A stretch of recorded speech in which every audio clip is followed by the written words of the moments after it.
Hello student all welcome to my YouTube channel গণিত শিখে। আজকে আমরা ক্লাস 10-এর রায়ান মার্টিন প্রশ্নবিচিত্রার মডেল কোশ্চেন পেপার 10 মানে 10 মডেল কোশ্চেন পেপার 10 আমরা আজকে শুরু করব। তোমরা কিন্তু অবশ্যই পুরো ভিডিও দেখবে, ঠিক আছে? তাহলে তোমাদের বুঝতে সুবিধা হবে। আরেকটা কথা, যদি তোমাদের দেখে ভালো লাগে তোমরা কিন্তু লাইক করবে, আর যারা এখনও সাবস্ক্রাইব করেনি তারা কিন্তু অবশ্যই সাবস্ক্রাইব করবে, তাহলে তোমাদের পরের ভিডিও পেতে সুবিধা হবে। তোমাদের পরিচিত এবং জানাশোনা বন্ধুদেরকে অবশ্যই শেয়ার করবেন, ঠিক আছে? তাহলে আমরা আজকে শুরু করছি রায়ান মার্টিন প্রশ্নবিচিত্রার মডেল কোশ্চিন পেপার 10। দেখো প্রথম প্রশ্ন 1-এর 1 কি আছে দেখো, বলছে এক ব্যক্তি একটি ব্যাংকে 121 টাকা জমা রেখে, একটি ব্যাংকে সে 121 টাকা জমা রেখে 2 বছর পর, সময় এন হচ্ছে 2 বছর, 2 বছর পর সমূল চক্রবৃদ্ধি পেল হচ্ছে 144 টাকা। হচ্ছে বার্ষিক সুদের হার কত? মানে আমাকে সুদের হার বার করতে হবে। এখানে আসল পি হচ্ছে 121 টাকা, আর সমূল চক্রবৃদ্ধি তার মানে হচ্ছে সুদ আসল। সুদ আসল দেওয়া আছে 144 টাকা। বলছে বার্ষিক সুদের হার কত? ঠিক আছে, দেখো আমি লিখছি। প্রথমে লিখবো আসল, আসল ব্র্যাকেটে পি ইকুয়াল টু 121 টাকা। এবার লিখব সময় ব্র্যাকেটে এন ইকুয়াল টু 2 বছর। আমরা কিন্তু সুদের হারটা কিন্তু আমরা ধরে নিচ্ছি, ধরি সুদের হার ইকুয়াল টু আর। সুদের হার আমরা কিন্তু ধরে নেব, সুদের হার হচ্ছে আর। ধরি সুদের হার ইকুয়াল টু আর, সুদের হার ইকুয়াল টু আর। সমূল চক্রবৃদ্ধি, সমূল চক্রবৃদ্ধি ব্র্যাকেট হচ্ছে এ ইকুয়াল টু প্রশ্নবোধক কত বের করতে হবে। সমূল চক্রবৃদ্ধি মানে হচ্ছে সুদ আসল, আমরা কিন্তু সুদ আসল বের করব, ঠিক আছে? তাহলে এ ইকুয়াল টু পি ব্র্যাকেটে 1 প্লাস আর বাই 100 পাওয়ার হচ্ছে এন, পাওয়ার হচ্ছে এন, ঠিক আছে? এখানে পি এর মান হচ্ছে 121, 1 প্লাস আরটা কিন্তু আরই থাকবে, আর নিচে 100, আর এখানে হচ্ছে 2, সময় এন হচ্ছে 2 বছর। সুদের হারটা আমরা ধরে নিছি আর পি হচ্ছে 121। আমি আরও একটা স্টেপ করছি, 121 ব্র্যাকেটের মধ্যে লসাগু হচ্ছে 100, তাহলে এখানে হচ্ছে 100 প্লাস আর পাওয়ার হচ্ছে এন।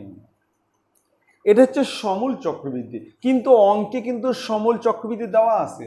এই যে সমূল চক্রবৃদ্ধি পেলেন 144 টাকা, এখানে সমূল চক্রবৃদ্ধি দেওয়া আছে 144, আর আমার সমূল চক্রবৃদ্ধি হলো 121 ইন্টু ব্র্যাকেটের মধ্যে 100 প্লাস আর বাই 100 পাওয়ার 2। শর্তানুসারে এই দুটো হচ্ছে সমান, শর্তানুসারে। তাহলে আমরা লিখছি শর্তানুসারে, শর্তানুসারে 121 ব্র্যাকেটের মধ্যে 100 প্লাস আর ব্র্যাকেট ক্লোজ পাওয়ার হচ্ছে 2 ইকুয়াল টু 144। শর্তানুসারে হচ্ছে দুটা সমান, এটা হচ্ছে সমূল চক্রবৃদ্ধি, আর অঙ্কের মধ্যে সমূল চক্রবৃদ্ধি দেওয়া আছে 144 টাকা, শর্তানুসারে দুটা সমান।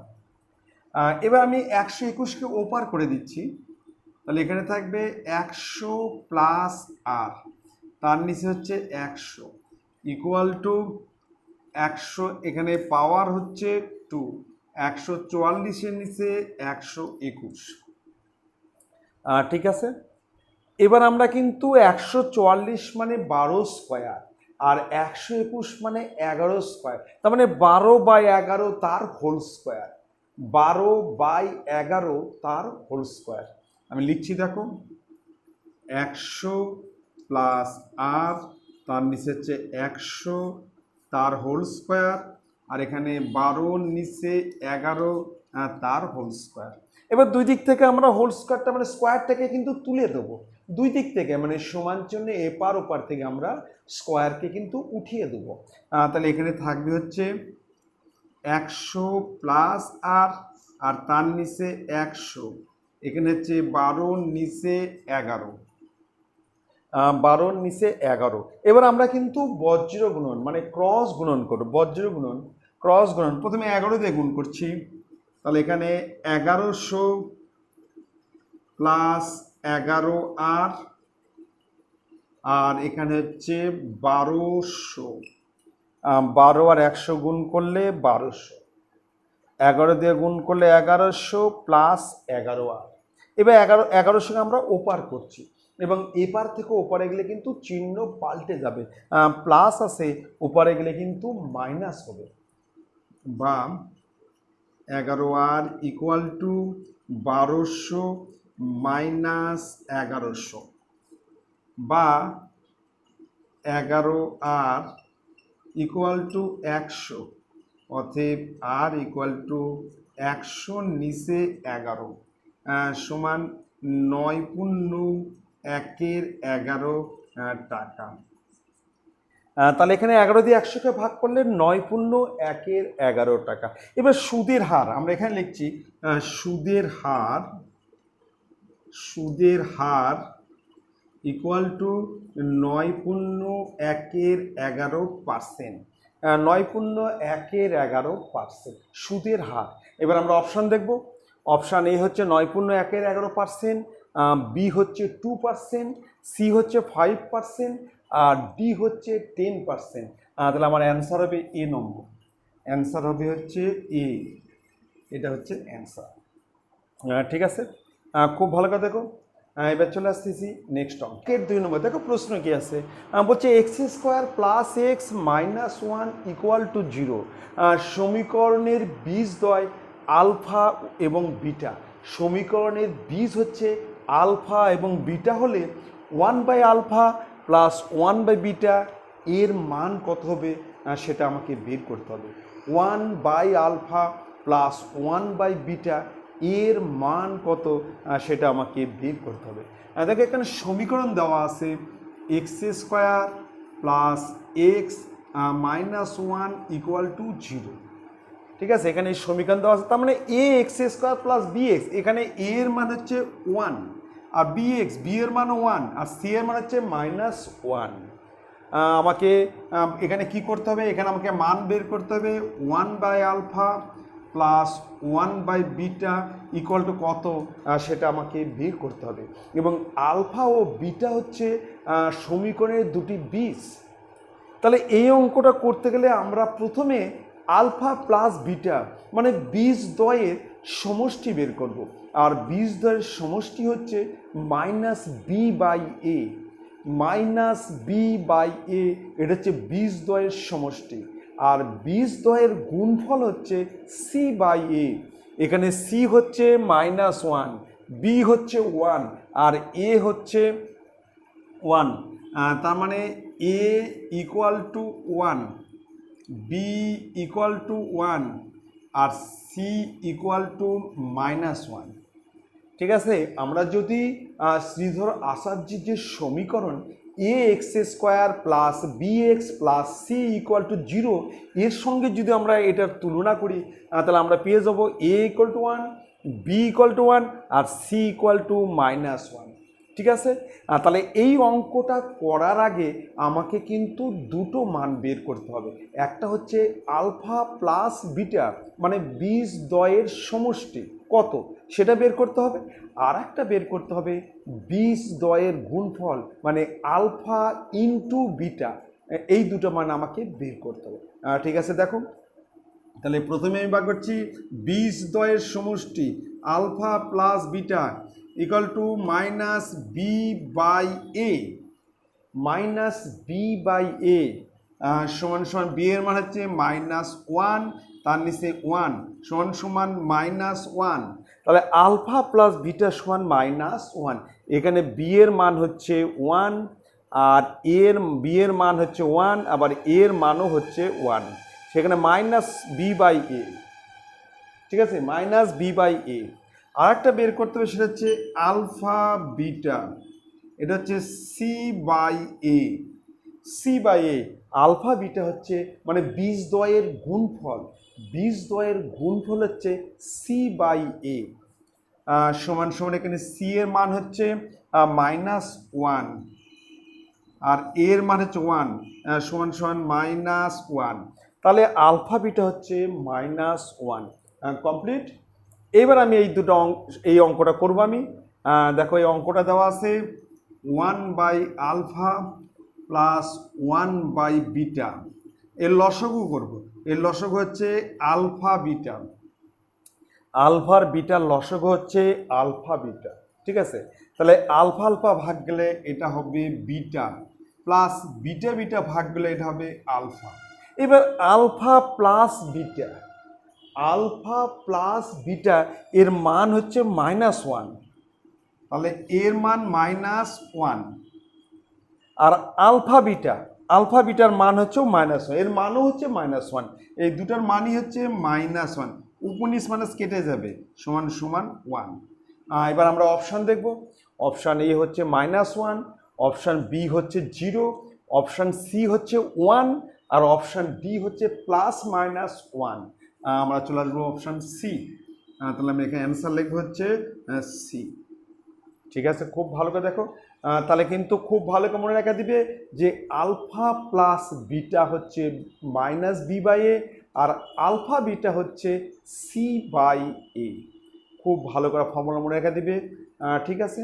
এবার চলে আসছি নেক্সট 3 নম্বর। 1-এর 3 নম্বর দেখো প্রশ্ন আছে, ত্রিভুজ ABC এর কোণ ABC 90 ডিগ্রি, তার মানে এটা একটা কিন্তু সমকোণী ত্রিভুজ এবং AB = 6 সেমি, BC = 8 সেমি।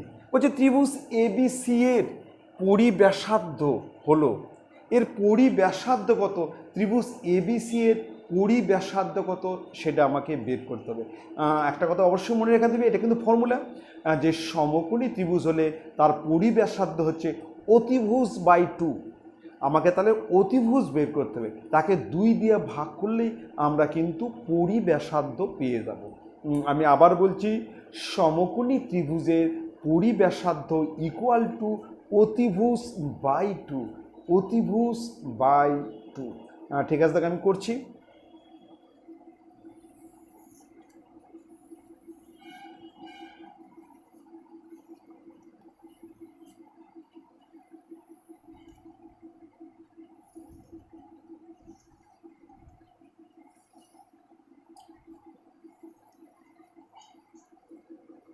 এটা হচ্ছে ব্যাসার্ধ, এই ব্যাসার্ধটা আমাকে বের করতে হবে।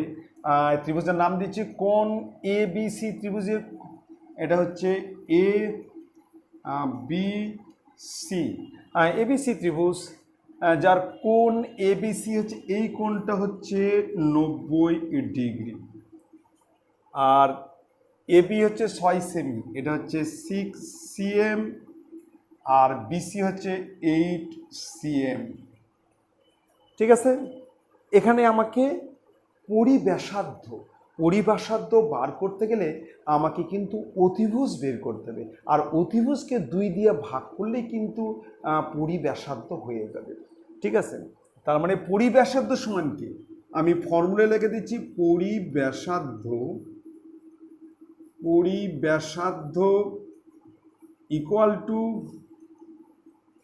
= অতিভুজ/2 এত একক। এটা হচ্ছে ফর্মুলা, অতিভুজ/2, পরিব্যাসার্ধ সমান হচ্ছে অতিভুজ/2। এই ত্রিভুজটা করতে হবে।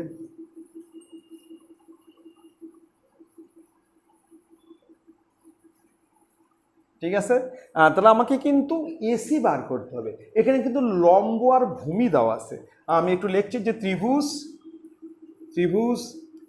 ABC এর এর লম্ব ব্র্যাকেটে হচ্ছে এ বি ইকুয়াল টু 6 সেমি, আর লম্ব সমান হচ্ছে 6 সেমি। এটাকে আমি লম্ব দিলাম। এই কোণটা কিন্তু 90 ডিগ্রি, ঠিক আছে? এই কোণটা হচ্ছে 90 ডিগ্রি, কমপ্লিট।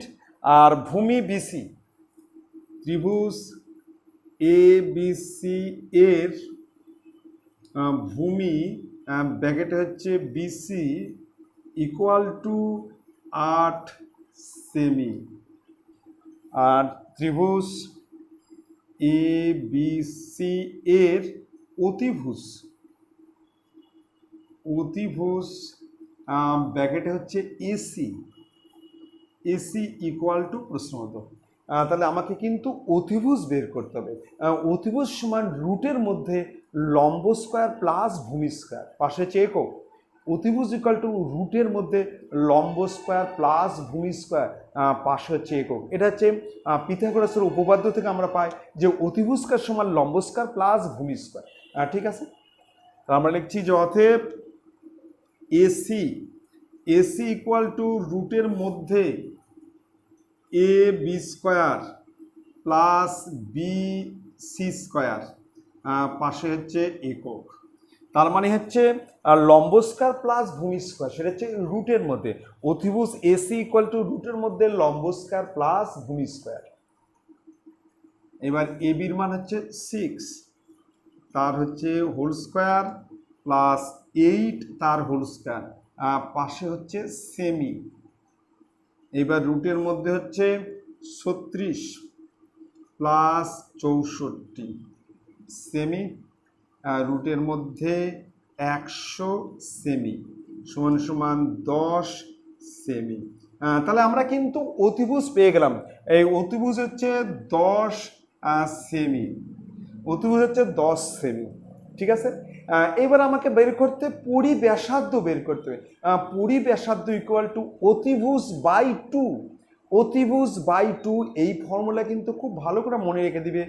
যখন সমকোণী ত্রিভুজের পরিব্যাসার্ধ বের করবে তার ফর্মুলা হচ্ছে অতিভুজ বাই 2। তোমাকে কিন্তু প্রথমেই অতিভুজটা বের করতে হবে।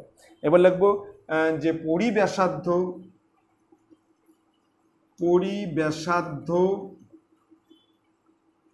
ইকুয়াল টু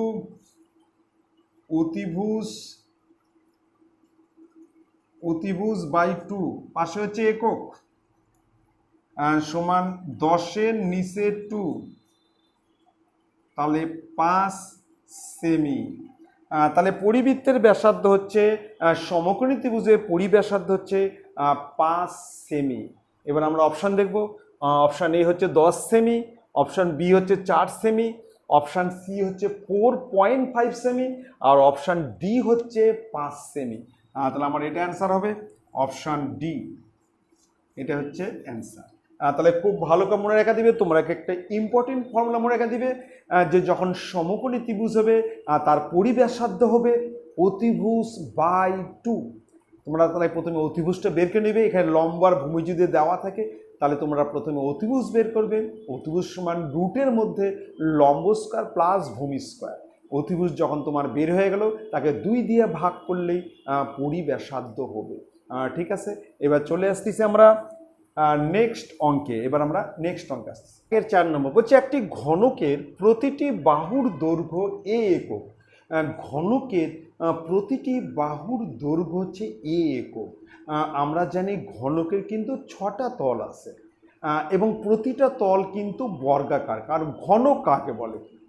যে ঘনবস্তুর বা যে আয়তক্ষেত্রাকার বস্তুর দৈর্ঘ্য প্রস্থ উচ্চতা সমান হবে তাকেই বলা হচ্ছে ঘনক।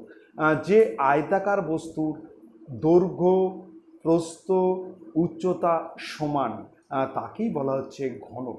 ঘনকের কিন্তু 6টা তল এবং প্রতিটি তলের ক্ষেত্রফল কিন্তু সমান হবে। এবার ঘনকের সমগ্র তলের ক্ষেত্রফলের ফর্মুলা কি? 6 ইন্টু বাহু স্কোয়ার। আর একটা তলের ক্ষেত্রফল হচ্ছে বাহু স্কোয়ার। ঘনকের প্রতিটা তলই কিন্তু বর্গাকার। ঘনকের প্রতিটা তল বর্গাকার, মানে দৈর্ঘ্য প্রস্থ সমান, ঠিক আছে? আর 6টা তলের ক্ষেত্রফল হবে, একটা তলের ক্ষেত্রফল হচ্ছে এ স্কোয়ার। মানে আমি যদি বাহু এ ধরি তাহলে প্রতিটা তলের ক্ষেত্রফল এ স্কোয়ার, 6টা তলের ক্ষেত্রফল 6 ইন্টু এ স্কোয়ার মানে 6a স্কোয়ার।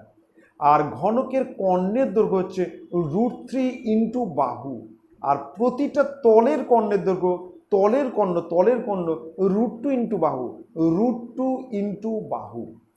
ঠিক আছে, এখানে ঘনকের প্রতিটা বাহুর দৈর্ঘ্য এ একক দেওয়া আছে এবং প্রতিটা তলের ক্ষেত্রফল হচ্ছে m বর্গ একক। প্রতিটা তলের ক্ষেত্রফল তার মানে বাহু স্কোয়ার ইকুয়াল টু m, প্রতিটা তলের ক্ষেত্রফল হচ্ছে m একক। বলছে সবচেয়ে বড় মাপের যে পেন্সিল ওই ঘনকের মধ্যে রাখা যাবে আর তার দৈর্ঘ্য কত, তার মানে আমাকে কর্ণ বের করতে হবে। কর্ণ, সবচেয়ে বড় মাপের যে পেন্সিল তার আমাকে কর্ণ বরাবর করতে হবে, কর্ণ বের করতে হবে। আর ঘনকের কর্ণের দৈর্ঘ্য √3 ইন্টু বাহু। ঠিক আছে, এখানে বাহুর দৈর্ঘ্য তো আছে এ একক, আমরা লিখে নিচ্ছি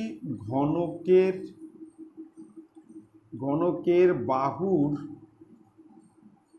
বাহুর দৈর্ঘ্য ইকুয়াল টু এ একক। এবার প্রতিটা তলের ক্ষেত্রফল কি হবে, এ স্কোয়ার বর্গ একক, কারণ ঘনকের প্রতিটা তল বর্গাকার, দৈর্ঘ্য প্রস্থ সমান, তাহলে এ স্কোয়ার বর্গ একক। লিখব প্রতিটি তলের, অতএব প্রতিটি তলের ক্ষেত্রফল ইকুয়াল টু এ স্কোয়ার বর্গ একক। তাহলে ঘনকের কিন্তু প্রতিটা তলের ক্ষেত্রফল, যেহেতু বাহুর দৈর্ঘ্য এ একক, তাহলে প্রতিটা তলের ক্ষেত্রফল এ স্কোয়ার বর্গ একক। কিন্তু অঙ্কের মধ্যে দেওয়া আছে যে প্রতিটা তলের ক্ষেত্রফল m বর্গ একক, ছোট হাতের m বর্গ একক, প্রতিটা তলের ক্ষেত্রফল m বর্গ একক। শর্তানুসারে a square equal to m, শর্তানুসারে a square equal to কি m, লিখব শর্তানুসারে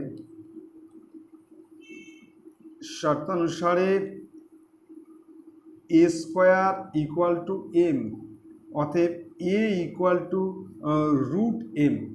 তাহলে a আর √m কিন্তু একই, মানে এটাই হচ্ছে এটা হচ্ছে বাহুর দৈর্ঘ্য, এ মানেই হচ্ছে √m। কমপ্লিট। এবার হচ্ছে সবচেয়ে বড় মাপের যে পেন্সিল রাখা যাবে, একটা ঘনকের মধ্যে আমরা সবচেয়ে বড় মাপের পেন্সিল রাখবো, সেটা হচ্ছে কর্ণ বরাবর। আমরা যদি কর্ণ বরাবর পেন্সিলটা রাখি, সবচেয়ে বড় মাপের পেন্সিল রাখতে পারবো। তাহলে ঘনকের কর্ণের দৈর্ঘ্য আমরা লিখবো ঘনকের কর্ণের দৈর্ঘ্য ইকুয়াল টু √3 ইন্টু এ, পাশে একক। ঘনকের কর্ণের দৈর্ঘ্য হচ্ছে √3 ইন্টু বাহু, এখানে বাহু হচ্ছে এ। এবার আমরা এর মান বসিয়ে দেব, সমান √3 ইন্টু √m। এ সমান কি, এ সমান হচ্ছে √m, যেহেতু এ ইকুয়াল টু √m। ঠিক আছে, তাহলে আমরা এর মান কিন্তু বসিয়ে দিলাম, সমান রুটের মধ্যে 3m এত একক। কমপ্লিট। তাহলে আমাদের হয়ে গেল। এবার আমরা অপশান দেখব। অপশান এ হচ্ছে m√3 একক, অপশান বি হচ্ছে রুটের মধ্যে 3m একক, সি হচ্ছে a√2 একক, আর ডি হচ্ছে 3√a একক। তাহলে আমার হচ্ছে বি, অপশান বি, এটাই হচ্ছে অ্যান্সার। ঠিক আছে, খুব ভালো করে দেখবে। চলে আসতেছি নেক্সট অঙ্কে। নেক্সট হচ্ছে 1/5। দেখো প্রশ্ন আছে sec θ plus tan θ equal to x হলে, sec θ plus tan θ equal to x হলে x⁴ মানে x4 θ মাইনাস tan 4 θ এর মান হবে। তাহলে আমাকে কিন্তু sec 4 θ মাইনাস tan 4 θ মান বের করতে হবে। এখানে দেওয়া আছে, এখানে এটা দিয়ে দিছে sec² θ plus tan² θ equal to x, এই মানটা কিন্তু দেওয়া আছে। আমার কিন্তু ফর্মুলা জানা আছে যে sec² θ minus tan² θ equal to 1, sec square theta minus tan square theta equal to 1, এটা কিন্তু formula. Sine square theta plus cos square theta equal to 1, cosec square theta minus cot square theta equal to 1, এগুলো কিন্তু মনে রাখতে হবে। আমার মনে আছে sine square theta plus cos square theta equal to 1, sec square theta minus tan square theta equal to 1, আর cosec square theta minus cot square theta equal to 1। আবার আরও 1 আছে, সেটা হচ্ছে যেমন sine into cosec, sine theta into cosec theta equal to 1, cos theta into sec theta equal to 1, tan theta into cot theta equal to 1। ঠিক আছে, এগুলো মনে রাখতে হবে। অঙ্কে চলে আসতেছি। তাহলে এখানে তোমার দেওয়া আছে হচ্ছে সেক 4 থিটা মাইনাস ট্যান 4 থিটা। ঠিক আছে, দেখো এর মানে হচ্ছে A4 মাইনাস B4। এখানে দেওয়া আছে A4 মাইনাস B4। এ বলতে এখানে সেক থিটা আর বি বলতে ট্যান থিটা। এখানে A4 মাইনাস B4 এটা সমান কি হয়? এটাকে আমরা এভাবে লিখতে পারি, এটাকে আমরা এইভাবে লিখতে পারি, মানে A square minus B square, A square minus B square সমান A plus B into A minus B. তাহলে এটাকে আমরা লিখতে পারি এরকম, এ plus B into A minus B. ঠিক আছে, এখানেও তাই। এখানে আমরা এটাকে লিখতে পারি সেক স্কোয়ার থিটা তার হচ্ছে whole square minus tan square theta তার হচ্ছে হোল স্কোয়ার। ঠিক আছে, তার মানে A square minus B square, এখানে যেমন A square minus B square, A plus B into A minus B. এটাও তাই, A square minus B square এটা সমান A plus B plus B, A plus B into আবার A minus B. তাহলে এখানে হচ্ছে A plus B into A minus B, এটাও তাই, এ প্লাস বি, এখানে এ বলতে এ স্কোয়ার আর বি বলতে B square, A plus B into A minus B. Complete. এবার আমরা মান বসাবো। দেখো এর মান দেওয়া আছে এক্স ইন্টু, আর sec square minus tan square সমান 1, sec square minus tan square সমান কি 1, সেক স্কোয়ার মাইনাস যেহেতু sec square theta minus tan square theta equal to 1, sec square minus tan square সমান কি 1, গুণ করলে কি হবে এক্স। কমপ্লিট। এবার আমরা অপশান দেখব। অপশান এ হচ্ছে এক্স, অপশান বি হচ্ছে 1/x, অপশান সি হচ্ছে মাইনাস এক্স, আর অপশান ডি হচ্ছে মাইনাস 1/x। তাহলে আমার হচ্ছে এ নম্বর অপশান এ অ্যান্সার, এটা হচ্ছে অ্যান্সার। ঠিক আছে, মনে রেখে দিবে। এবার চলে আসতেছি নেক্সট 6 নম্বর, খুব ভালো করে দেখবে। এটা হচ্ছে রাশিবিজ্ঞানের একটা শর্ট অঙ্ক।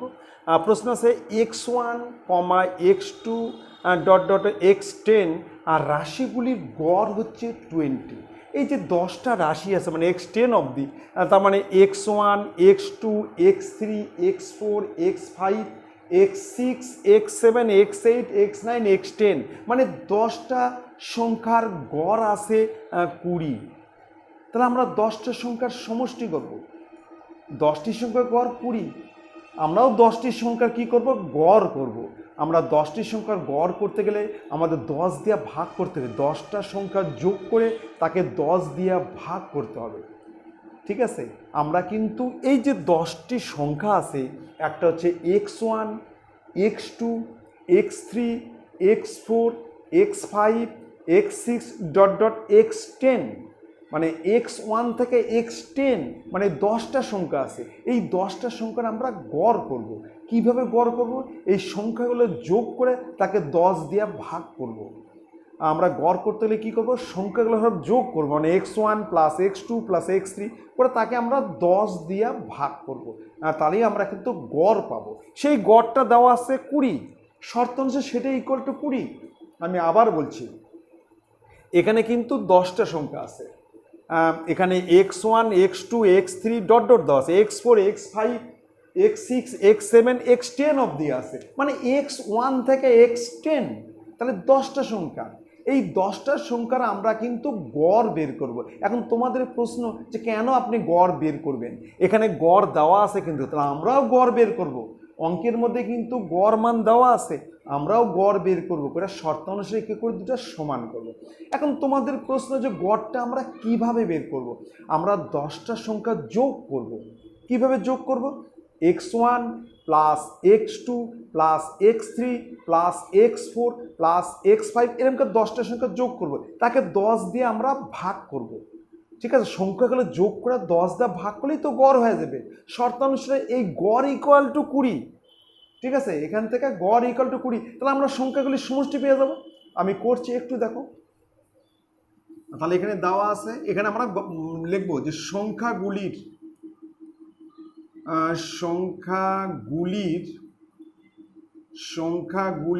গড় equal to x1 plus x2 plus x3 dot dot dot dot plus x to the power 10 by হচ্ছে 10। এই হচ্ছে গড়। ঠিক আছে, এই যে গড় বের, এখানে ডট ডট মানে x4 আছে, x5 আছে, x6 আছে, x7 আছে, x8 আছে, x9 আছে, তারপরে x10। তাহলে এখানে 10টা সংখ্যা আছে, সেই 10টা সংখ্যা আমরা যোগ করে তাকে 10 দিয়ে ভাগ করব, তাহলেই আমরা কিন্তু গড় পাবো। এবারে এই গড় এখানে আমার গড় এটা, কিন্তু অঙ্কে গড় দেওয়া আছে, হচ্ছে 20।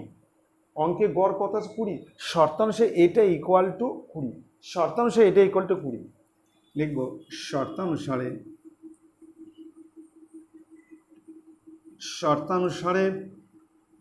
x1 plus x2 plus x3 dot dot dot dot plus x to the power 10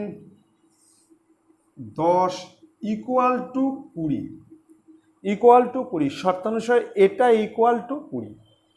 ঠিক আছে, এখান থেকে আমরা সংখ্যাগুলির সমষ্টি বের করবো। সমষ্টি অতএব x1 plus x2 plus x3 dot dot dot x to the power 10। এবার বজ্র গুণনগুলো কত হবে? 200। এবার বজ্র গুণন করলে হচ্ছে 200। কমপ্লিট। এবার আমরা চলে আসতেছি এই অঙ্কে, বলছে এর গড় মান কত, এর গড় মান কত হবে সেটা আমাকে বের করতে হবে। এর গড় মান বের করতে এখানে 4টা অপশন দেওয়া আছে, কোনটা অ্যান্সার হবে সেটা আমাকে বের করতে হবে।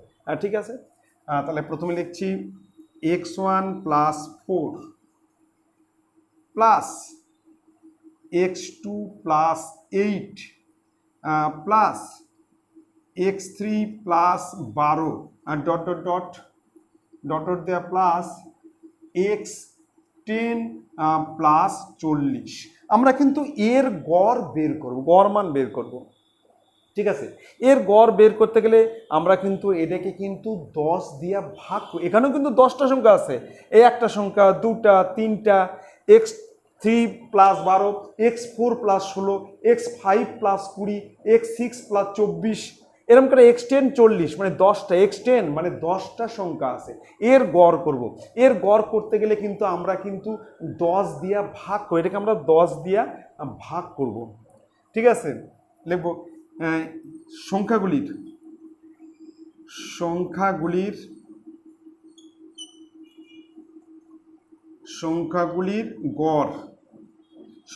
গড় ইকুয়াল টু, আমরা কিন্তু এখানে সমষ্টি বের করছি, এবার আমরা এর গড় কত হবে সেটা বের করব। এখানে 4টা অপশন আছে, কোন অপশন অ্যান্সার হবে সেটা আমাকে করতে হবে। ঠিক আছে, তাহলে আমরা এর গড় করছি।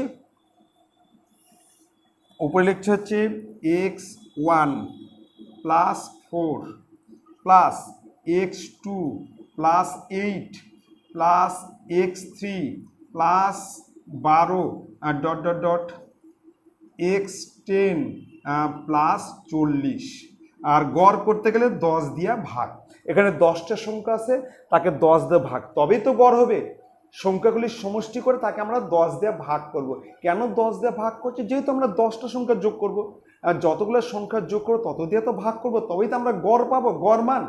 ঠিক আছে, এবার উপরে দেখো, এবার আমরা এগুলো যোগ করছি একটা জায়গায়, x1 plus x2 plus x3 dot dot dot plus x10, এটা প্লাস দেখো 4, 8, 12, তারপর আছে 16, তারপর 20, তারপর 24, তারপর 28, তারপর 32, তারপর 36, তারপর 40। এখানে কিন্তু 10টা সংখ্যা হবে। তাহলে আমরা এর মধ্যে কিন্তু 4 কমন নিচ্ছি। তাহলে এখানে 1 প্লাস 2, এখানে 4 কমন নিলে 1, এর মধ্যে 4 কমন নিলে 2, এর মধ্যে 4 কমন নিলে 3, যদি 16 থাকে 4 কমন নিলে 4, 20 এসে 4 কমন নিলে 5, তাহলে 1 2 3 plus 4 dot dot dot plus 10 এ অবধি। ঠিক আছে, তাহলে আমরা কিন্তু x1 x2 x3 এক ব্র্যাকেটে রাখলাম, প্লাস এগুলো আবার এক ব্র্যাকেটে রাখলাম, সেখানে আমি 4 কমন নিলাম। এখানে কিন্তু যে 4 8 12 16 20 24 এলে এক ব্র্যাকেটে রাখবো, সেখানে 4 কমন নিয়ে লিখলাম। যখন 4 কমন নেব তাহলে প্রথমে 1 হবে, এখানে 4 কমন নিলে 2, এখানে 4 কমন নিলে 3, তারপর 16 আসে 20 আসে, তাহলে 4 5 6 চলতেই থাকবে। আর এর নিচে হবে হচ্ছে 10। আমি কিন্তু সংখ্যাগুলো গড় করছি, গড়, তাহলে 10 দিয়ে কিন্তু ভাগ, 10 দিয়ে ভাগ। ঠিক আছে, তাহলে আমার কিন্তু এই সব যোগ করে তাকে 10 দিয়ে ভাগ করতে হবে। এইবার পরের স্টেপ লাইন দেখো, এই যে এর মান, দেখো এর মান আমরা কিন্তু বের করছি। এর মান কত বাড়াইছে? 200। দেখো এর মান, এই যে লক্ষ্য দেখো, এর মান কত বাড়াইছে? 200। এই যে এটা মানে এই যে এটা এর মান কত? 200 প্লাস এই যে প্লাস 4। ঠিক আছে, এবার দেখো এই যে 1 2 3 4 5 6 এরকম 10টা সংখ্যা যোগ করব। এটা যোগ করার থেকে সহজ একটা ফর্মুলা আছে, সেটা হচ্ছে n ব্র্যাকেটে n প্লাস 1/2। n হচ্ছে কততম পদ, আমরা 10টা পদ, n এর মান এখানে 10। আমরা যদি এনে যোগ করি 1 plus 2 plus 3 plus 4 plus 5 plus 6 plus 7 plus 8 plus 9 plus 10, এগুলো আমরা যদি যোগ করি, এটা কিন্তু সহজ একটা পদ্ধতি আছে বের করা, সেটা হচ্ছে ফর্মুলায়। সেই ফর্মুলা হচ্ছে n, এখানে n প্লাস 1/2, n আর n প্লাস 1/2 এইভাবে বের করবো। কিন্তু এখানে n এর মান কত? 10। এখানে n এর মান হচ্ছে 10 ইন্টু 10 আর 1 11, এখানে হচ্ছে 11, তাকে 2 দিয়ে ভাগ, কাটলে কত হবে? তাহলে 55। তাহলে 1 থেকে 10 পর্যন্ত সংখ্যা যদি আমরা যোগ করি তাহলে কিন্তু 55 হবে। তুমি করে দেখো 55 আসবে কিন্তু। সেটা কিন্তু একটা ফর্মুলা আছে, সেটা হচ্ছে n আর ইন্টু ব্র্যাকেটের মধ্যে n প্লাস 1/2। এখানে n হচ্ছে তুমি কততম সংখ্যা অবধি যোগ করবে। যদি 100 অবধি যোগ করো তাহলে n এর মান 100 হবে। ঠিক আছে, যদি 50 অবধি যোগ করো, 1 2 3 4 5 এরকম 50 অবধি যোগ করো, তাহলে n এর মান হবে 50। ঠিক আছে, এখানে তো এই 1 থেকে 10 অবধি, তাহলে আমরা এটা যোগ করব। এটা লিখবো হচ্ছে n মানে 10, n মানে 10, ব্র্যাকেটের মধ্যে 10 প্লাস 1, আর তার নিচে হচ্ছে 2, তার নিচে 2, তার নিচে হচ্ছে 2। ঠিক আছে, আর তার নিচে কিন্তু আছে 10। এই যে গড়ের মান 10। ঠিক আছে, তাহলে খুব ভালো করে লক্ষ্য করবে যে 1 থেকে 10 পর্যন্ত সংখ্যা যদি আমরা যোগ করি, তাহলে আমরা এই ফর্মুলায় যোগ করতে পারবো। এখানে n এর মান হচ্ছে 10, তাহলে 10 আর 10 প্লাস 1 11, আর নিচে কিন্তু 2, কাটলে কিন্তু 5 11 55 কমপ্লিট। এখন আমরা তাই করছি, আমরা এটা দিয়ে এটাকে কাটলে কিন্তু 5 হচ্ছে। এবার ওখানে করছি, এখানে করছি, তাহলে সমান সমান উপরে হচ্ছে 200 প্লাস, তাহলে এখানে 4 5 20, 20 আর হচ্ছে 11, তাহলে এখানে 20 গুণন 11/10। এই যে এখানে আছে 4 5 20, আর এখানে 10 আর 1 11, আর নিচে আছে হচ্ছে 10। তাহলে 200 প্লাস, তাহলে 11 তো 22, 220, আর তার নিচে 10। ঠিক আছে, 20 আর 11 গুণ করলে 220, তাহলে এখানে হচ্ছে 420, তার নিচে 10।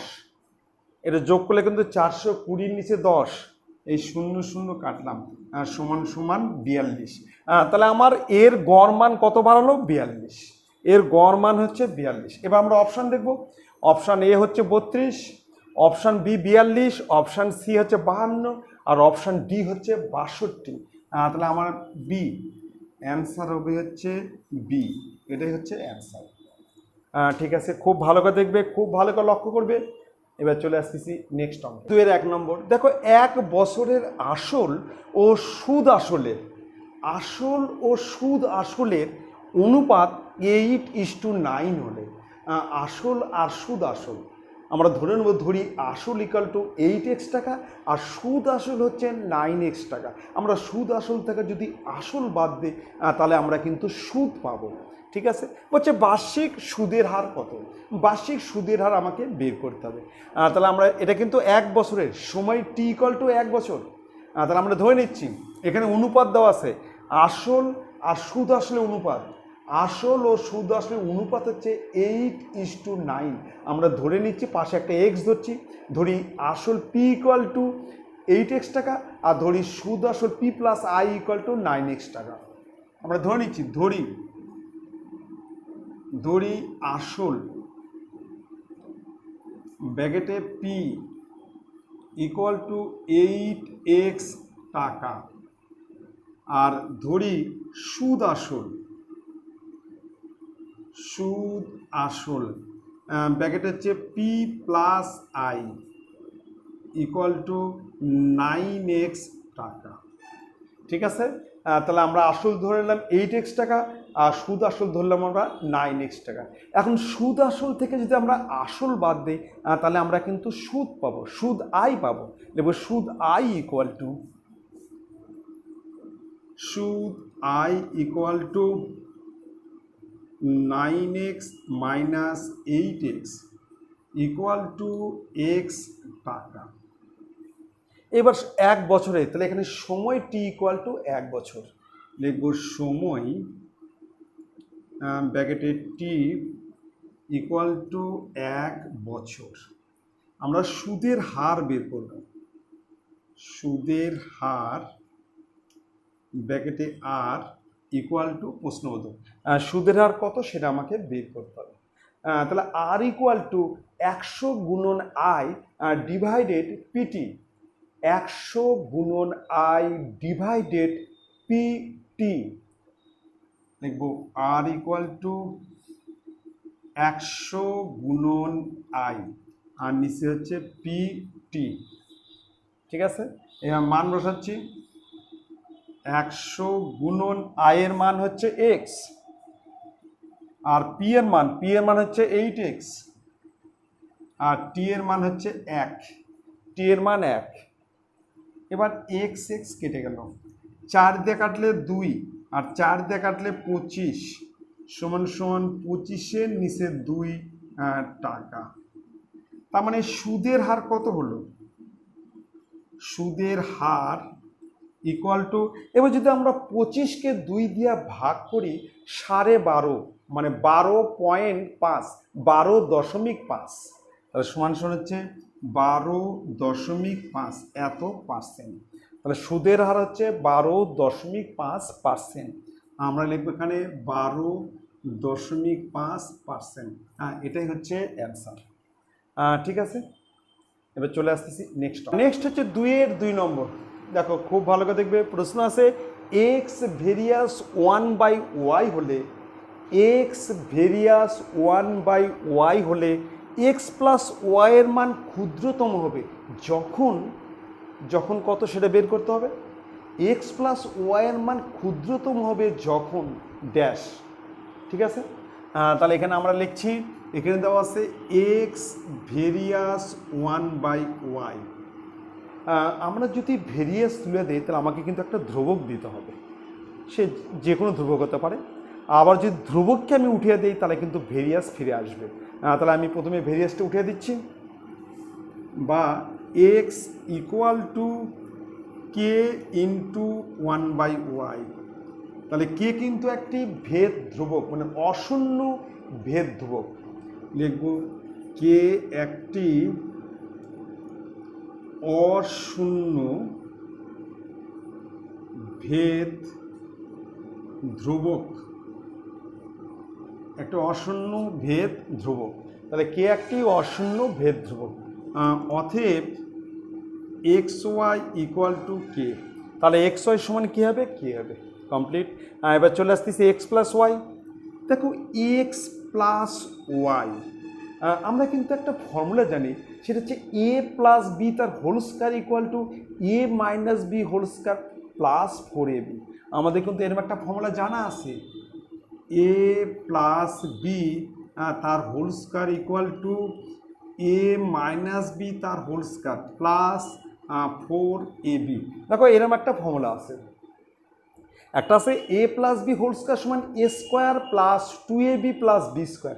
আবার A plus B whole square সমান কিন্তু এটাও হয়, কিন্তু সেটা হচ্ছে A minus B whole square plus 4ab।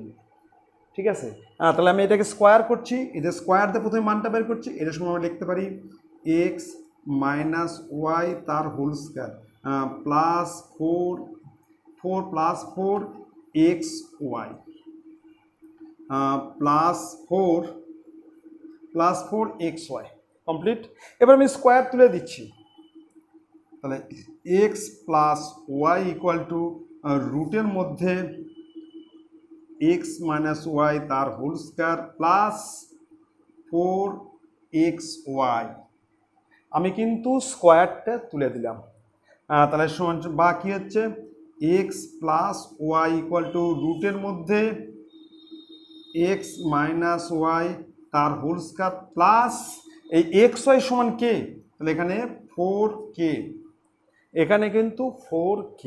এবার দেখো x minus y equal to যদি 0 হয়, x minus y equal to 0, তার মানে এক্স ইকুয়াল টু ওয়াই হয়, তাহলে এক্স প্লাস ওয়াইয়ের ক্ষুদ্রতম মান হবে রুটের মধ্যে 4k। এখানে একটা জিনিস লক্ষ্য করো, এক্স প্লাস এক্স মাইনাস, এখানে দেখো x minus y equal to 0, অর্থাৎ এক্স ইকুয়াল টু ওয়াই, অর্থাৎ এক্স ইকুয়াল টু ওয়াই হলে এক্স প্লাস ওয়াই এর ক্ষুদ্রতম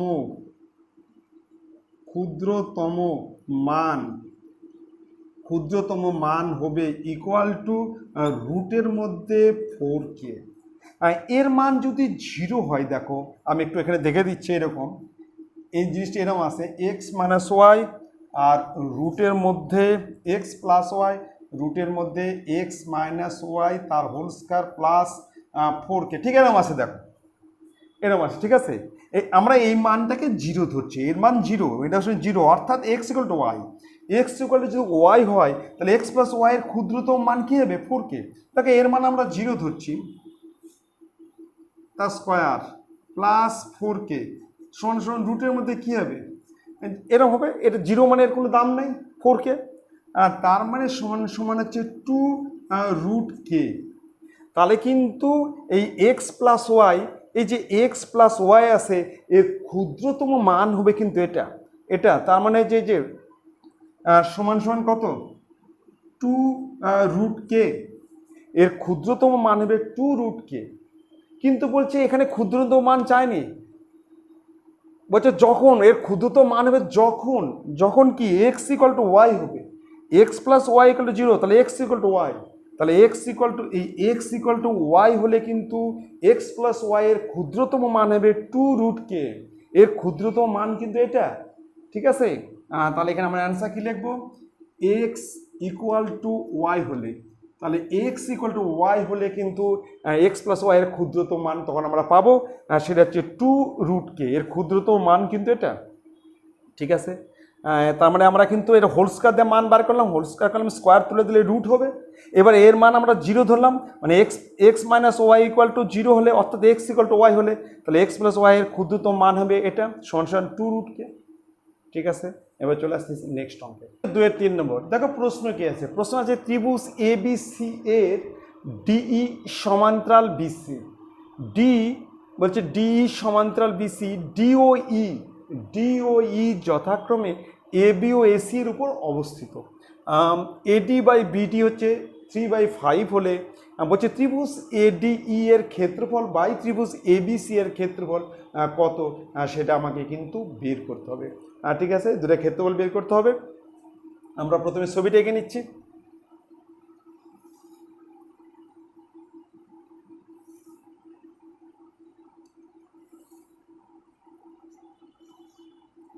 নাম দিচ্ছি A B C.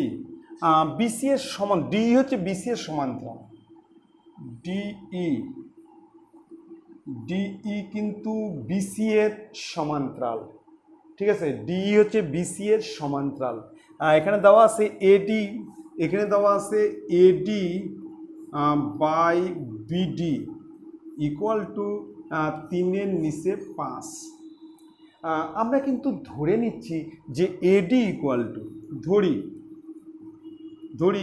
Eddy equal to 3x একক, আর ধরি বিডি ইকুয়াল টু 5x একক।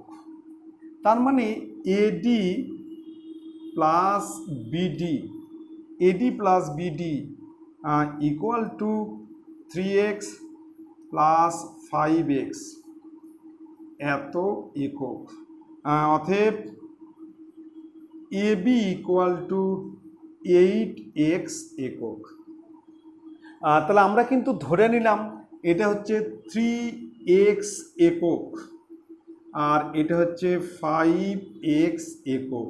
এটা আমরা কিন্তু ধরে নিলাম, কিন্তু ঠিক আছে, ধরে নিলাম, এটা কিন্তু ধরে নিলাম। এই ত্রিভুজ আর হচ্ছে এই ত্রিভুজ, এই দুটা ত্রিভুজ।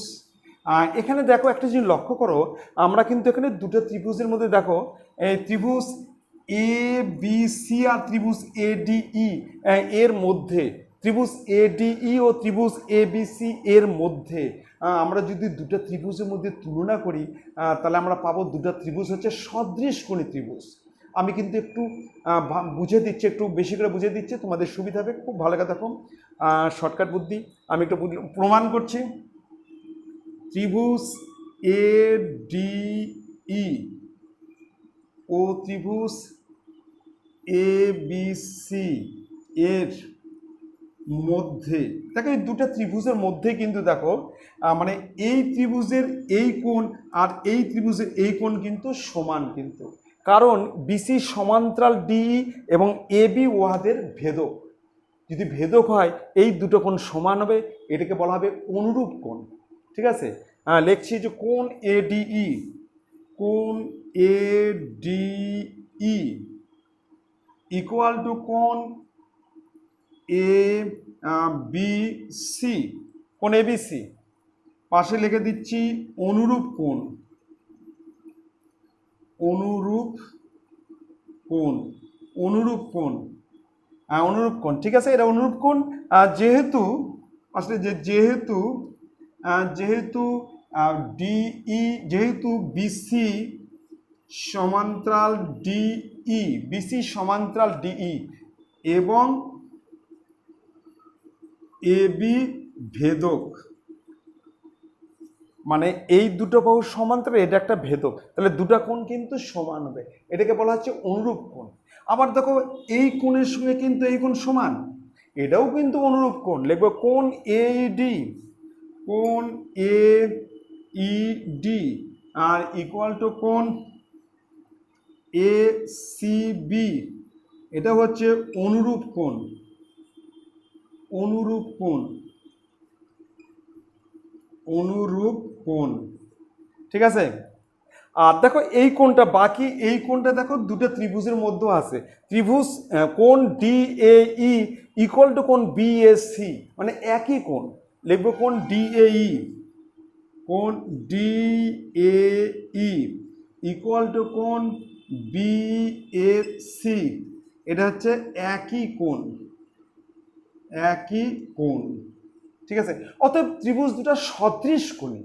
একটা ত্রিভুজের তিনটা কোণ যদি অপর ত্রিভুজের তিনটি কোণের সমান হয় তাহলে ত্রিভুজ দুটোকে আমরা বলবো সদৃশকোণী। ত্রিভুজ দুটি সদৃশকোণী, লিখবো ত্রিভুজ, অতএব ত্রিভুজ এ ডিই ও ত্রিভুজ এ বি সি পরস্পর সদৃশকোণী, সদৃশকোণী ত্রিভুজ। মানে একটা ত্রিভুজের তিনটা কোণ যদি অপর ত্রিভুজের তিনটা কোণের সমান হয় তাহলে ত্রিভুজ দুটো পরস্পর সদৃশকোণী। অতএব অতএব ত্রিভুজ ADE ও ত্রিভুজ ABC পরস্পর সদৃশ। সদৃশকোণী ত্রিভুজ কিন্তু সদৃশ হবে, ঠিক আছে। এবার দেখো আমরা জানি যে দুটি ত্রিভুজ যদি সদৃশ হয় তাদের ক্ষেত্রফল হবে হচ্ছে বাহু মানে ভূমি স্কোয়ার। তাদের ক্ষেত্রফল হচ্ছে ভূমি স্কোয়ার, মানে AD স্কোয়ার, একটা হচ্ছে AB স্কোয়ার। তাদের ক্ষেত্রফল কি হবে? AD স্কোয়ার, একটা হচ্ছে এই ADE ত্রিভুজের ক্ষেত্রফল AD স্কোয়ার, আর ABC ত্রিভুজের ক্ষেত্র হচ্ছে AB স্কোয়ার, যদি দুটো ত্রিভুজ সদৃশ হয়, ঠিক আছে। আমরা কিন্তু প্রমাণ করলাম দুটো ত্রিভুজ সদৃশ কোণী সদৃশ, ঠিক আছে। এখন লিখতে পারি যে অতএব ত্রিভুজ ADE এর ক্ষেত্রফল বাই ত্রিভুজ ABC এর ক্ষেত্রফল equal to AD square by AB square. তাহলে AD square by AB square, ঠিক আছে, সমান হচ্ছে ADর মান হচ্ছে 3x, তার হচ্ছে হোল স্কোয়ার, আর ABর মান হচ্ছে 8x, তাহলে 8x তার হচ্ছে হোল স্কোয়ার সমান 9x স্কোয়ার, আর 64x স্কোয়ার কাটা গেল, সমান 9-এর নিচে 64। তাহলে এখানে দুটো ত্রিভুজের কি ক্ষেত্রফল কি হবে? ক্ষেত্রফলে অনুপাত কি হবে? 9:64। এটাই হচ্ছে অ্যান্সার। খুব ভালো করে দেখবে। তাহলে আমরা জানি দুটো ত্রিভুজ যদি সদৃশ হয় তাদের ক্ষেত্রফল হবে ভূমি স্কোয়ার, মানে এই ত্রিভুজের ভূমি স্কোয়ার AD স্কোয়ার, আর এর ভূমি স্কোয়ার হচ্ছে AB স্কোয়ার। এটা কিন্তু ভালো করে মনে রাখা দিবে, এটা খুব ইম্পর্টেন্ট। এবং দুটো ত্রিভুজ কিন্তু সদৃশ কোণী, যেহেতু এই ত্রিভুজের 3টা কোণ এই বড় ত্রিভুজের 3টা কোণের সমান, অতএব ত্রিভুজ দুটো হচ্ছে সদৃশ কোণী। কমপ্লিট। এবার চলে আসতেছি আমি নেক্সট হচ্ছে 2-4 নম্বর। একটা নিরেট চোঙের উচ্চতা হচ্ছে 7 সেমি। চোঙের এখানে উচ্চতা দেওয়া আছে 7 সেমি, এবং আয়তন, চোঙের আয়তন হচ্ছে πr²h, পাই ইন্টু ব্যাসার্ধ স্কোয়ার ইন্টু উচ্চতা, আর সেটা দেওয়া আছে 28 পাই ঘন সেমি।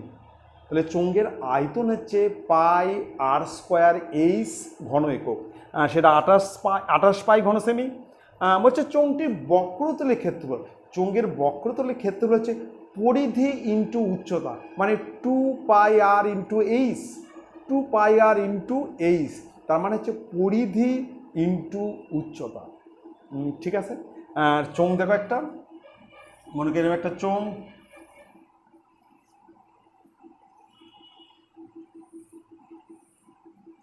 একটা চোঙ, এই উচ্চতা এটা উচ্চতা দেওয়া আছে, এটা দেওয়া আছে হচ্ছে 7 সেমি। আমাকে ব্যাসার্ধ আমি ধরে নেব আর সেমি, আমি কিন্তু ব্যাসার্ধ আর ধরে নিয়ে আমি কিন্তু আয়তন বার করব। আয়তন হচ্ছে πr²h, এখানে আমি কি বের করব? আয়তন বের করব। এখানে তো আমরা কিন্তু আয়তন বের করব।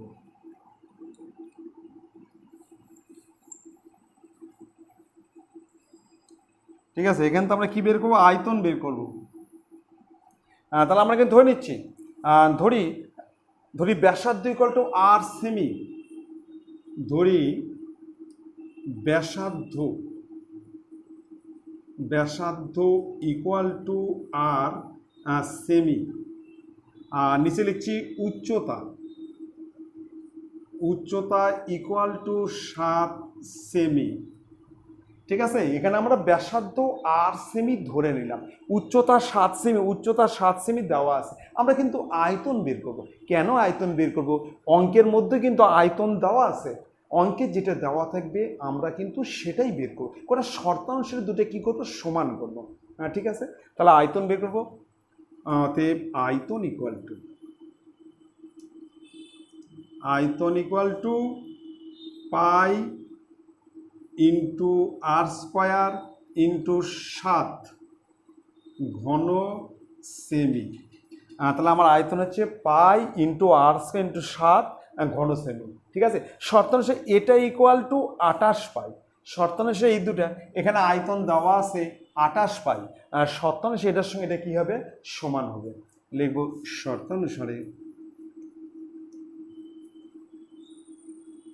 শর্তানুসারে pi into R square into 7 equal to 28 pi. এবার দুই দিক থেকে আমরা পাই কিন্তু তুলে দিচ্ছি। যদি পাই তুলে দেই, এখানে থাকবে আর স্কোয়ার ইকুয়াল টু 28-এর নিচে 7, আর স্কোয়ার সমান 28-এর নিচে 7, তাহলে আর ইকুয়াল টু √4 সমান 2। তাহলে আমরা লিখব যে ব্যাসার্ধ ইকুয়াল টু 2 সেমি। এবার আমরা কিন্তু বের করব বক্রতলের ক্ষেত্রফল। অতএব বক্রতলের ক্ষেত্রফল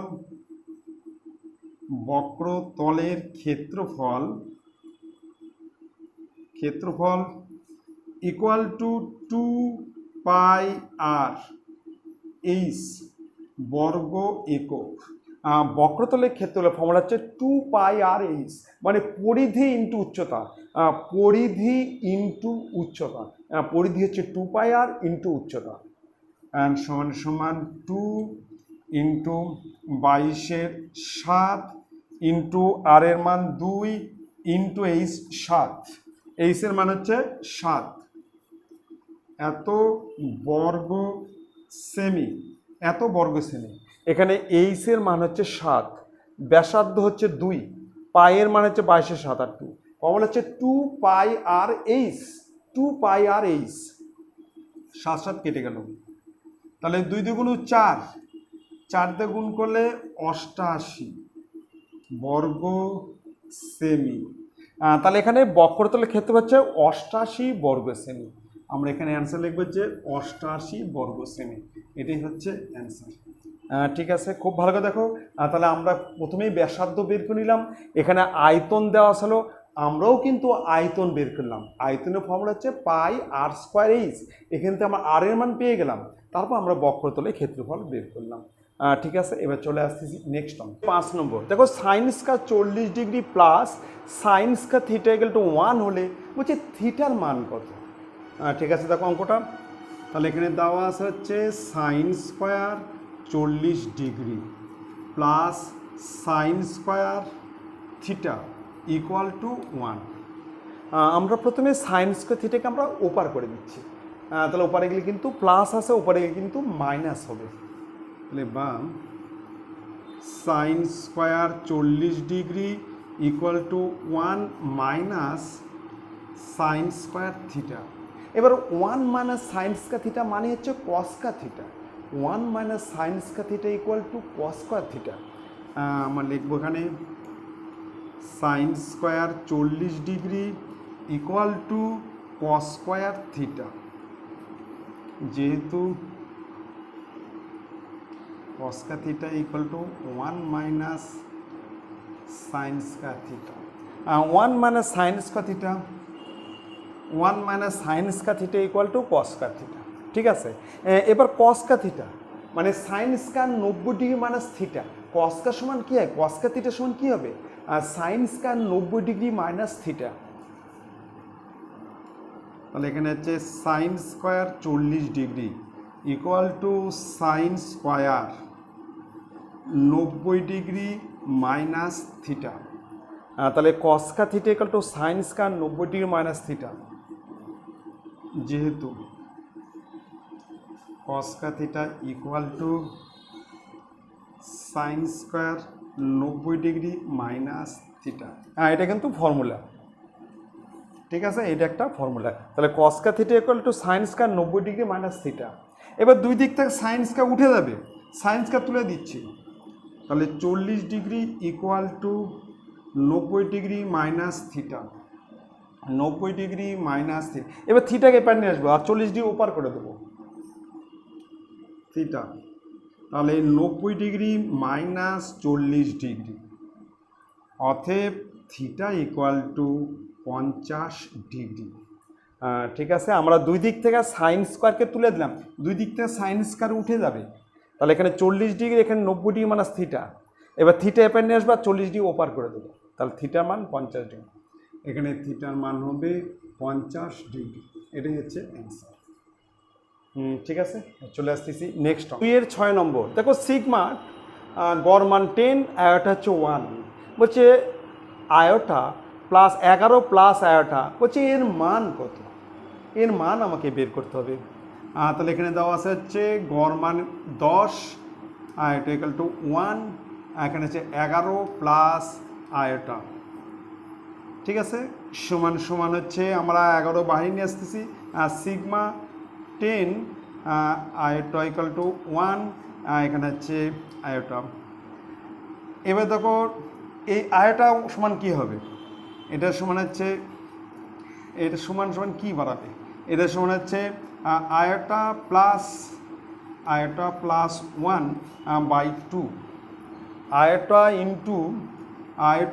ইন্টু আয়োটা প্লাস 1/2, এখানে আয়োটা মানে হচ্ছে 10, তাহলে 11 ইন্টু 10 ইন্টু 11/2, আয়োটা মানে হচ্ছে 10, আর 10 প্লাস 1 11/2, কাটলে হচ্ছে 10কে দেখলে 5, তাহলে 5 11 55 ইন্টু 11, তাহলে 5 55 5 হাতে হলো 5, 55 5-এ 60, তাহলে 605, এর মান হচ্ছে 605, এটাই হচ্ছে অ্যান্সার।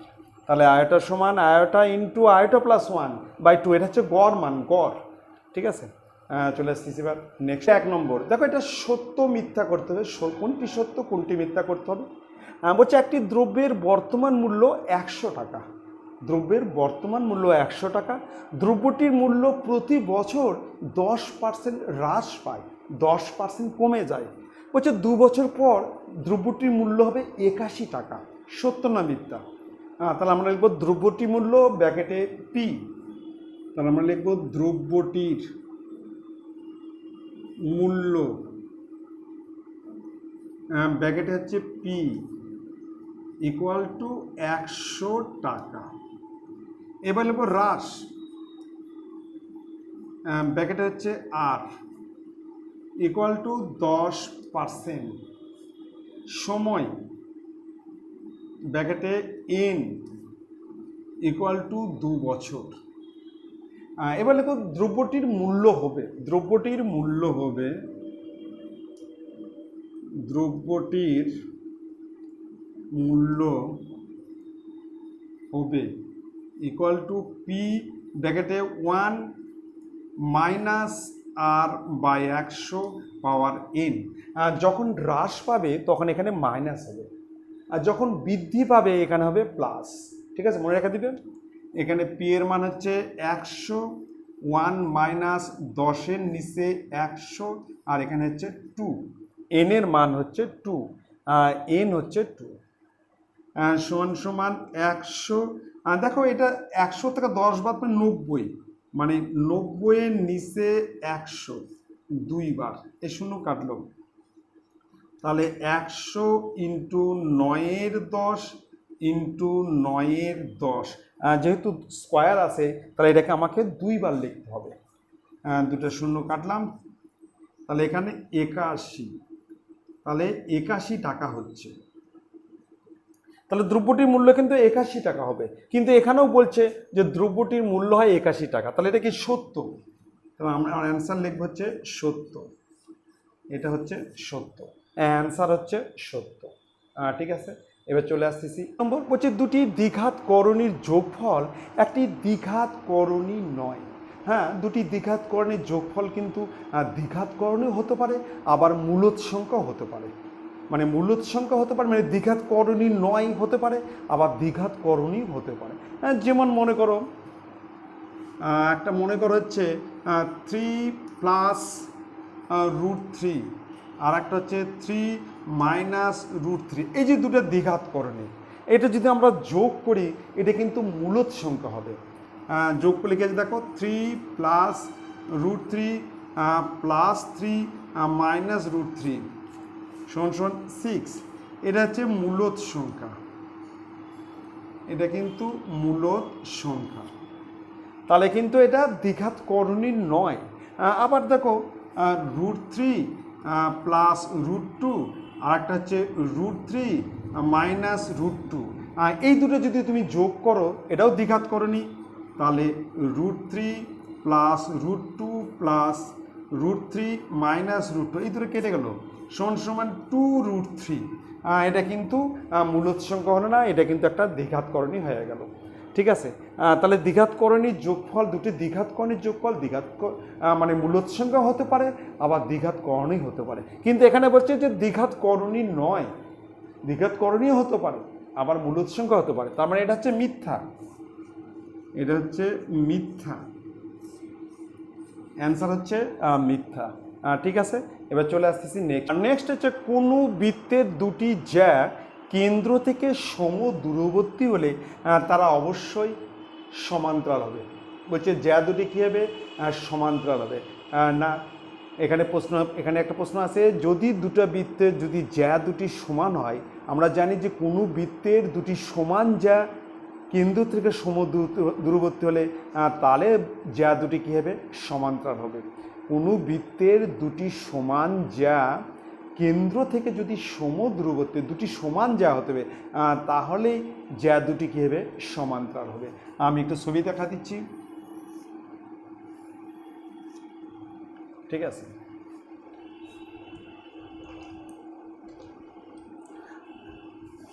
এটা এই একটা জ্যা, এই একটা জ্যা, এদের সম দূরবর্তী,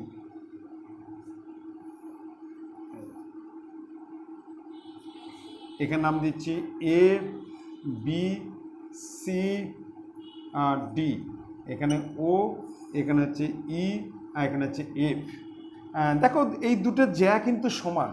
যদি জ্যা দুটি সমান হয় তার মানে এখানে A B equal to CD আর O E equal to O F, অতএব এ বি সমান্তরাল সিডি, মানে দুটি জ্যায়ের দৈর্ঘ্য কিন্তু সমান হবে এবং তারা কেন্দ্র থেকে যদি সমদূরবর্তী থাকে তবেই জ্যা দুটি কী হবে? সমান্তরাল হবে। তাহলেই জ্যা দুটি হবে সমান্তরাল। ঠিক আছে, তাহলেই জ্যা দুটি কী হবে? সমান্তরাল। আবার দেখো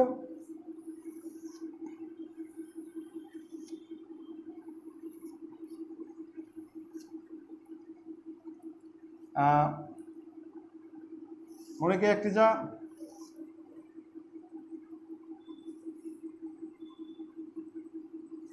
এটা হচ্ছে এ বি সি ডি এরকম আছে। ঠিক আছে, এ বি সি ডি, এখানে ও, এখানে ই, এখানে এফ। এবার দেখো এখানে কিন্তু A B not equal to CD আর O E equal to O F, অতএব এ বি ও সিডি সমান্তরাল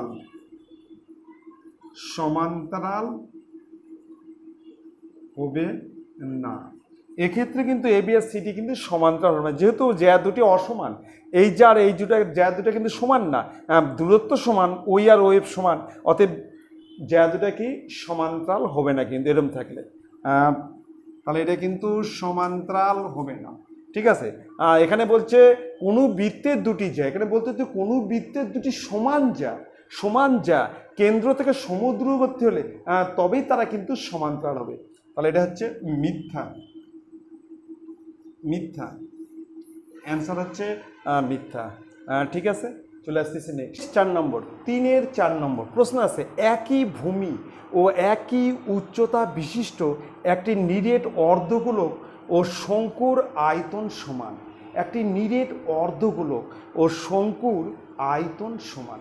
শঙ্কুর আয়তনের ফর্মুলা হচ্ছে 1/3 পাই আর স্কোয়ার এইচ, আর অর্ধগোলকের আয়তন হচ্ছে 2/3 pi r Q, 2/3 pi r Q. বলছে একই ভূমি একই উচ্চতা, মানে ব্যাসার্ধ আর উচ্চতা কিন্তু সমান। বলছে একটি নিরেট অর্ধগোলক ও শঙ্কুর আয়তন সমান। ধরি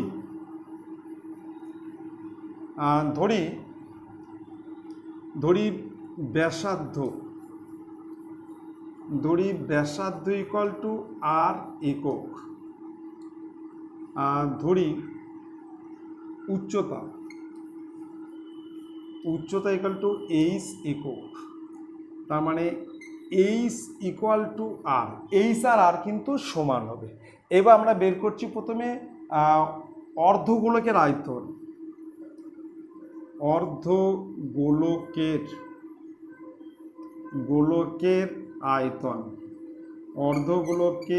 আয়তন equal to 2/3 pi r cube ঘন একক। তাহলে অর্ধগোলকের আয়তন হচ্ছে 2/3 পাই আর কিউ। অর্ধগোলক,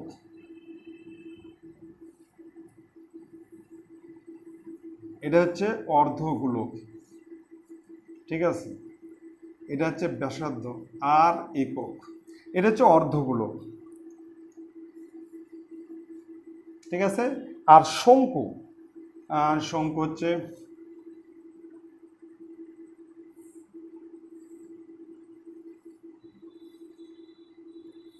এটা হচ্ছে শঙ্কু,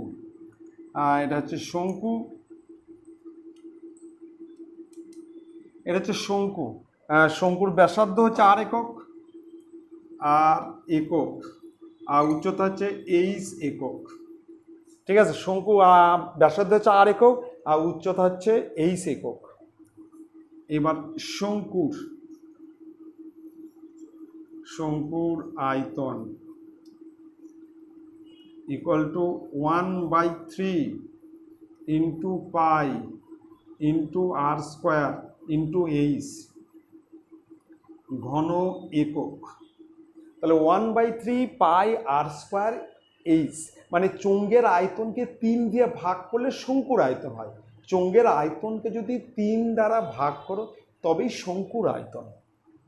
সমান 1/3 ইন্টু পাই ইন্টু আর স্কোয়ার ইন্টু আর, এইচ আর আর সমান, ইন্টু আর ঘন একক। তাহলে পাই আর কিউ বাই 3 ঘন একক। তাহলে কিন্তু এখানে অর্ধগোলকের আয়তন আর শঙ্কুর আয়তন কিন্তু সমান হলো না, কিন্তু এখানে বলছে সমান, আয়তন সমান। এটা হচ্ছে মিথ্যা, অ্যান্সার হচ্ছে মিথ্যা। এখানে কিন্তু শঙ্কুর আয়তন আর অর্ধগোলকের আয়তন কিন্তু সমান হলো না, অতএব এটা হচ্ছে মিথ্যা। 3-এর 5 নম্বর বলছে একটি ঘড়ির ঘন্টার কাঁটা 2 ঘন্টা আবর্তনে যে পরিমাণ কোণ উৎপন্ন করে, বলছে তার বৃত্তীয় মান কত। আমরা জানি একটা ঘড়ির টোটাল কোণ হচ্ছে 360 ডিগ্রি। আমরা 360 ডিগ্রি কোণকে কিন্তু 12 ভাগে ভাগ করেছি। আমি ছবি আঁকা দেখা দিচ্ছি।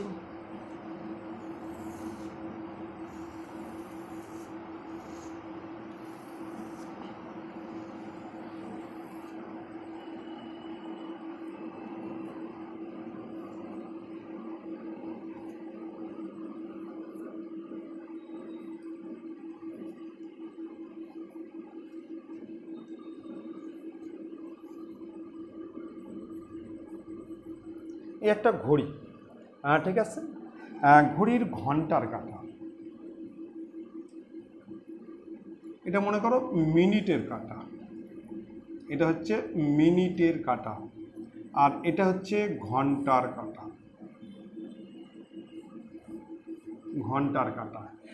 ঘন্টার কাঁটা কিন্তু 2 ঘন্টা আবর্তন করলো। প্রথম 1 ঘন্টায় কিন্তু ঘন্টার কাঁটা 12 ঘরে যাবে, আর পরের বার কিন্তু 1-এর ঘরে যাবে। তাহলে ঘন্টার কাঁটা 1 ঘন্টায় যাবে এখানে যাবে, আর পরের বার যাবে এখানে।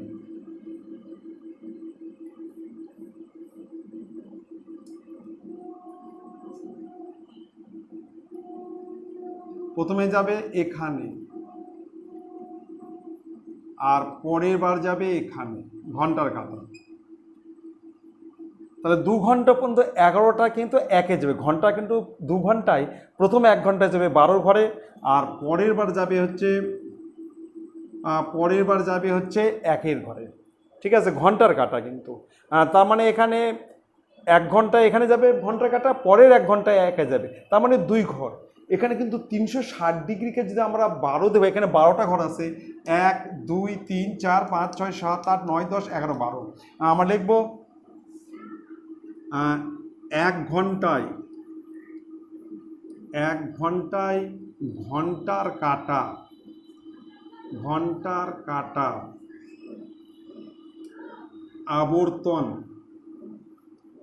আবর্তন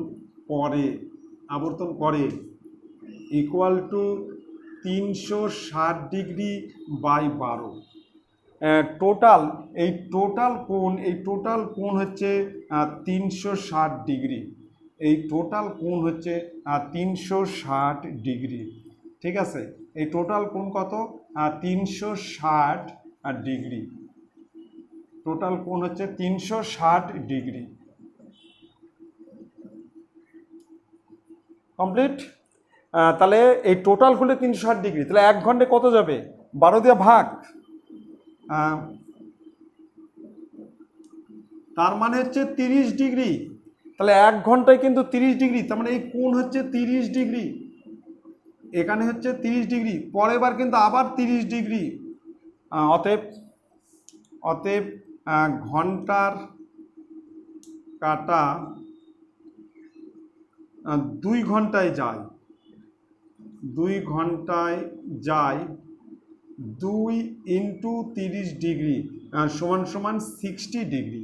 আর 2 ঘন্টায় কিন্তু 60 ডিগ্রি, এই 30 ডিগ্রি আর 60 ডিগ্রি যাবে, 2 ঘন্টায় কিন্তু 60 ডিগ্রি যাবে। এবার 60 ডিগ্রি আমরা কী বার করবো? বৃত্তীয় মান। 60 ডিগ্রি এর বৃত্তীয় মান আর ষষ্ঠিক মানকে আমরা যদি পাই রেডিয়ান বাই 180 ডিগ্রি দ্বারা গুণ করব, এটা হচ্ছে ষষ্ঠিক মান, এটাকে বলা হচ্ছে ষষ্ঠিক মান। এর বৃত্তীয় মান বের করতে গেলে পাই রেডিয়ান বাই 180 ডিগ্রি দ্বারা গুণ করব।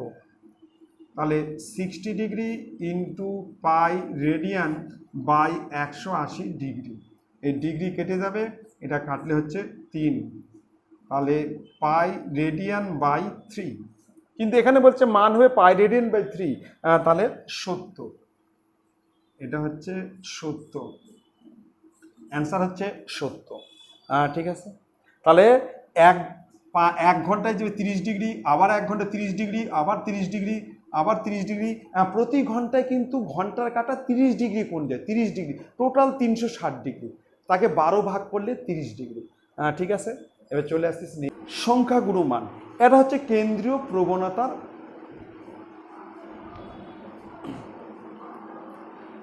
নেক্সট 3-এর 6 নম্বর প্রশ্ন আছে, মধ্যমা ও সংখ্যাগুরু মান হলো কেন্দ্রীয় প্রবণতার পরিমাপক। মধ্যকটা কিন্তু কেন্দ্রীয় প্রবণতার পরিমাপক নয়। আচ্ছা, আমরা একটু লিখে নিচ্ছি, কেন্দ্রীয় প্রবণতার পরিমাপক কি কি? একটা হচ্ছে যৌগিক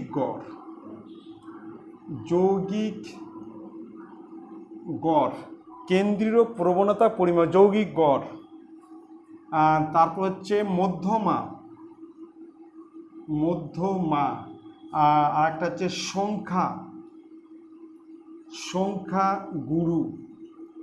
সংখ্যাগুরু মান। তাহলে এই 3টা হচ্ছে কেন্দ্রীয় প্রবণতার প্রতীক, কিন্তু এটা কিন্তু কেন্দ্রীয় প্রবণতার পরিমাপক নয়। এই মধ্যক কিন্তু কেন্দ্রীয় প্রবণতার পরিমাপক নয়। কেন্দ্রীয় প্রবণতার পরিমাপক হচ্ছে যৌগিক গড়, মধ্যমা, সংখ্যাগুরু মান। তাহলে এটা হচ্ছে মিথ্যা, অ্যান্সার হচ্ছে মিথ্যা। যদি যৌগিক গড় থাকতো অথবা ভারযুক্ত গড় থাকতো, তাহলে সেটা হচ্ছে কেন্দ্রীয় প্রবণতার পরিমাপক। আর মধ্যকটা কিন্তু কেন্দ্রীয় প্রবণতার পরিমাপক নয়, এটা কেন্দ্রীয় প্রবণতার পরিমাপক, কিন্তু এটা কিন্তু কেন্দ্রীয় প্রবণতার পরিমাপক নয়। ঠিক আছে, তোমাদের একটা কথা বলছি, যদি তোমাদের ভালো লাগে তোমরা কিন্তু অবশ্যই কিন্তু লাইক করবে আর সাবস্ক্রাইব করবে কিন্তু, আর তোমাদের জানাশোনা পরিচিত বন্ধুদেরকে শেয়ার করবে কিন্তু। ঠিক আছে, ভালো থাকো, থ্যাংক ইউ, গুড নাইট, আবার দেখা হবে।